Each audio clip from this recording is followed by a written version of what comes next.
Ang karugtong ng nakaraan, ang impormasyon sa mga ninuno ng mga tiwaling ahas ay natanggap, ang One Pine Society. At ang mga ninuno ng mga ahas ay nagsimula ng makilala ka, na bigla ang ating bida at hindi ito nakakibo, ang mga points ng karma ay ginagantimpalaan para sa impormasyon. Mas masahol pa sa parasites ang mga hayop na iyon, at ang dawang ay tinutugis ng husto ng mga hayop na iyon, One Pine Society. Isa itong organisasyon na ngayon ko lang narinig, mga gangster ba sila? Bulong ng ating bida, ano bang, klase itong One Pine Society?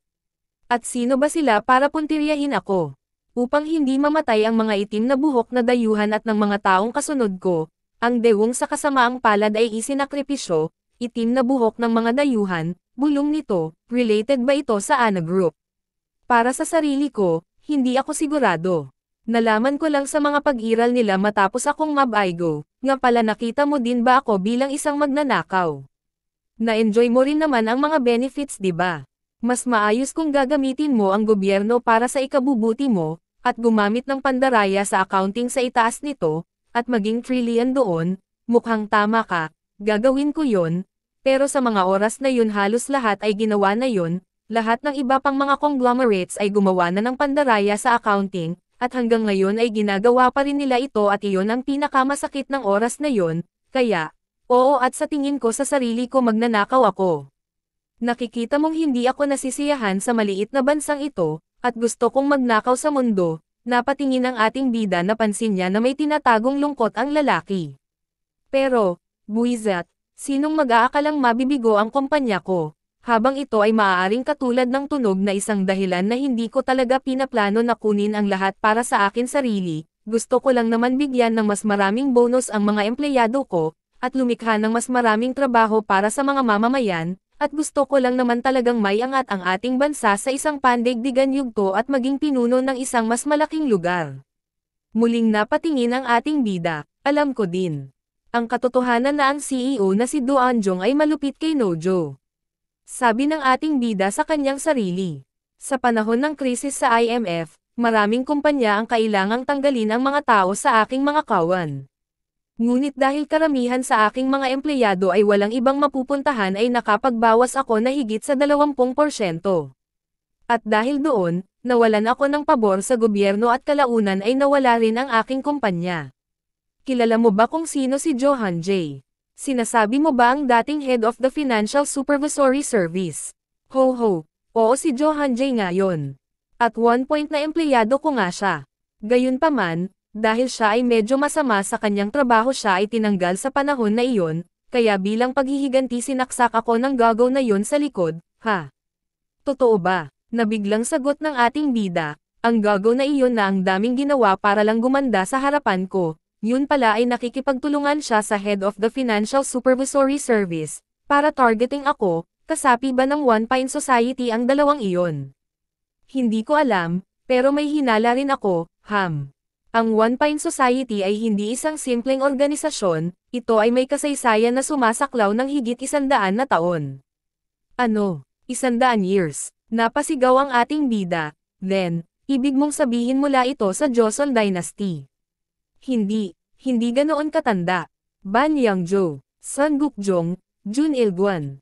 Siguraduhin at tandaan mo ang kanilang mga pangalan. Ha, ikaw ba ay pinagkakautangan nila? Ano, yumuko ang lalaki at iniisip ang mga itsura ng tatlong binanggit na pangalan. Iyan ang mga pangalan ng mga gago na nagbenta ng maraming beses sa bansang ito, ang taong nagngangalang Ban Yangzhou. Ban Yangzhou, bulong ng ating bida, na may kahalong gulat, si Ban Yangzhou ang ibig mong sabihin, si Joseon News, ang lalaking ito ay hindi bababa. Ikaw ay hindi, ang isang blockhead, ano? Isang blockhead. Si Ban Yangzhou ang nakatatandang kapatid ng CEO ng The Old Joseon News. At para naman sa taong tinatawag na Son Gukjong isa siyang abogado tapos siya ay naging Chief Justice at nagsimula nang siyang makilala sa pamilya ng batas. Son Gukjong anong ginawa niya? Siya ay founder at head ng Lee at Chan Law Firm, Lee at Chan. At ang huli ay si Jung Il-guan, siya ay Prime Minister at isang senador noong panahon ng diktadurang Koreano at Pangulo ng Asosasyon ng mga Koreano, at Japanese clonation at ang koalisyon ng mga liberal na demokrasya bago ito pumanaw, at sa kanila, siya ang pinakamasama, at ang kanyang anak ay ang kasalukuyang punong ministro, ay tang na. Anong kalokohan ito? Napangangasagot ng ating bida na nakakuyom ang dalawang kamao. Naitago nila ng maayos ang sarili nila, matagal bago ko sila nahanap, at mas magaling pa silang magtago kaysa sa mga daga. Ang One Pine Society ay lihim na kumukuha ng illegal na Japanese underworld money at ginagamit ito para sa pagpopondo sa kampanya. Ito ay isang lipunan na nilikha lamang ng mga taong gustong ibenta ang bansang ito, maging ang malalaking kumpanya ng media na nagsusulong sa isa't isa para kontrolin ang politika. At ang ilan sa kanila ay miyembro pa nga ng One Pine Society. Ngayon, nasa iyo na kung gusto mo pumunta at hanapin sila. At iyan ang kailangan mong gawin. Napadilat ang mata ng ating bida. Sinabi ito ni Shakespeare na kapag mahal mo ang Macbeth, ang kasamaan ay palaging nagiging masama, kailangan kang maging malakas, yan lang paraan para mabuhay ka.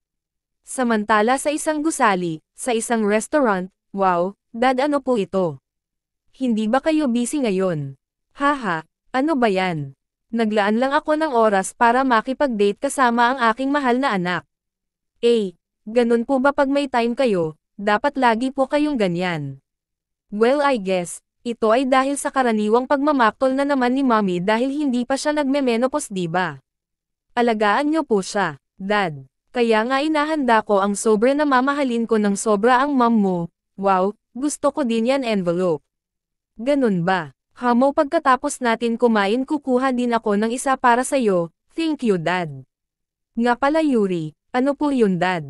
I think miss ko na yung mga araw na yun, di ba lagi mong hinihiling sa akin na gusto mo ay lagi akong nasa tabi mo. Wow, come on, dad. Hindi napansin ni Yuri ang palihim ng ngiti ng kanyang ama nang magpunas ito ng tisyo sa bibig. Maya-maya, wala ka bang gustong sabihin sa dad mo?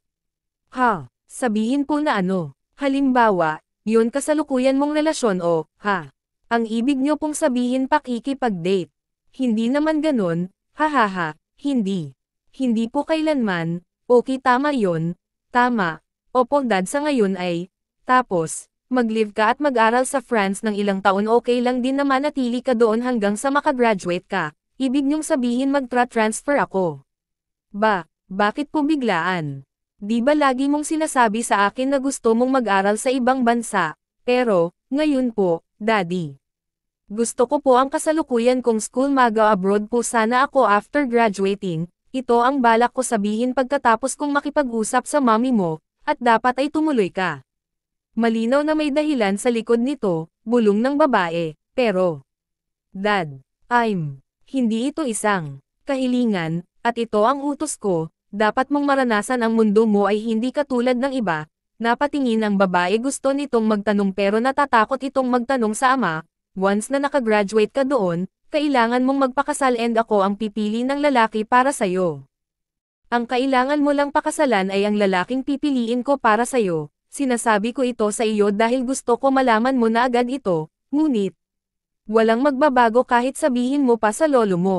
Dad, at gusto ko rin malaman mo na nagbigay ng pahintulot ang lolo mo. Samantala, CEO Jiang, may nangyari ba kaninang umaga? Wala ka namang naging problema kagabi, di ba?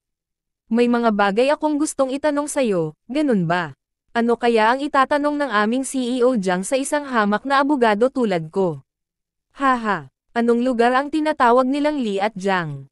Li at Jiang, ulit ng abogado, katulad ng hindi ito, nakikita mula sa labas pero, may kung ano nakatago ang hindi dapat malaman sa publiko. Napatingin naman ang abogado na parang nagtataka, ano ang hindi ibinunyag sa publiko, medyo nakakatakot yung lugar. Ano bang nakakatakot na sinasabi mo? Sina Li at Jiang, ay lumagpas na sila sa punto ng pagiging isang regular na law firm. Sinasabi mo ba ang maimpluwensya na kanilang linya at koneksyon sa politika? Syempre kasama iyon, pero meron pa. Ano? Meron pa. Habang hindi ko masabi ang eksakto. Ngunit noong unang bahagi ng 1970 si Li Yangmon, at isang abogado na nangangalang Jiang Sochul ang pampublikong nagtatag nito, habang sila ay nakabalagkas tulad ng anumang law firm, pero to be exact mas parang joint law sila, ngunit ang tunay na may-ari ng Li at Jiang ay hindi alinman sa dalawang iyon, ang kanilang mga nakatatanda na kilala bilang Son Gukjong. Ang tinutukoy mo ba ay ang punong maestrado na anak ni Gukjong? Ano, alam mo na pala eh. Haha, at alam mo rin na estudyante ako. Haha, sa mga narinig kong chismis na rekot si Son Gukong na promising young lawyer at doon siya nakilala at nagsimula ng law firm, at ng mga oras, walang kaso na hindi niya naipanalo, at dahil si Son Gukjong ang Chief Justice. At kahit ano pa yon, ay kaya niyang gawin pabor ang anuman bagay, at ang anak niyang si Son Daegon, ay ang director. Ang anak na si Daegon ay nagtapos sa Koreano School at pagkatapos na makapasa sa bar exam ay nagsimula siyang magtrabaho bilang prosecutor at pagkatapos magtrabaho sa prosecution ay sumama siya kay Lee at Jang. And just like that nagawa niyang maging direktor. Gusto mo bang makuha ito ngayon? So I guess hindi ko sila dapat pakialaman, haha. Syempre sa totoo lang kahit ang ating law firm namumutla kung para sa kanila, kaya naman karamihan sa mga law firm ay lumalayo sa kanila, dahil gumagamit sila ng anumang paraan para manalo. At hindi sila basta-basta, kung ito ay isang bagay na hindi malulutas sa lokal na antas, gagamit pa sila ng foreign expert para dito, hahaha. Yun ang dahilan kung bakit sila mahal maningil. Kung ganun ang kaso, ay tiyak na gagamitin ng Ana ang serbisyo ni Lee Jang, malamang, kaya naman kailangan nating maging masinsinan at ganap na handa, tama ka, kailangan matulungan mo ako doon. Ano? Ako. So, ano ang kailangan mo? At kung sa aming CEO Jang, tutulungan ko kahit mamatay ako.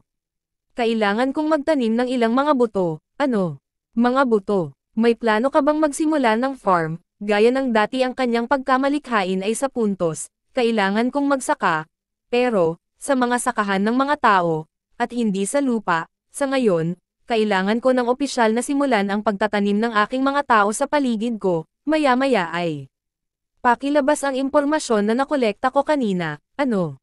Anong impormasyon? Yun pinag-uusapan natin. CEO Jang pakipaliwanag mo nga, kahit multo hindi ka maiintindihan, ang mga file patungkol kay Senator Jang, at ang mga gawa ni Jushi, ano? Gulat na napasigaw ang abogado, ano? Naalala mo pa ba iyon? Napaluwa ang mata ng abogado. So, meron ka ba? Agad pinagpawisan ang abogado. Kung pakakawalan natin ito, ang buhay ko ay ang private jet. Ano? At higit pa rito, isang bakasyon sa Kota Kinabalu, plus, isang lifelong VIP card sa anumang 5-star hotel sa mundo. Teka. CEO Jang, ano ba ang tingin mo sa akin? Mabuti pa huwag na lang tayong mag-trade ng ganyan sa pagitan natin. Hindi dapat ganoon ka-calculative sa relasyon ng magkakapatid. Fine. Anong files ba ang gusto mo? Isang bagay na maaari kong ipadala ng sabay-sabay, all at once, bulong ng abogado habang nagtataka ito. I'm saying this just in case, pero, ano na ngayon? Meron ka pa ba? Alam mo ba ang One Pine Society?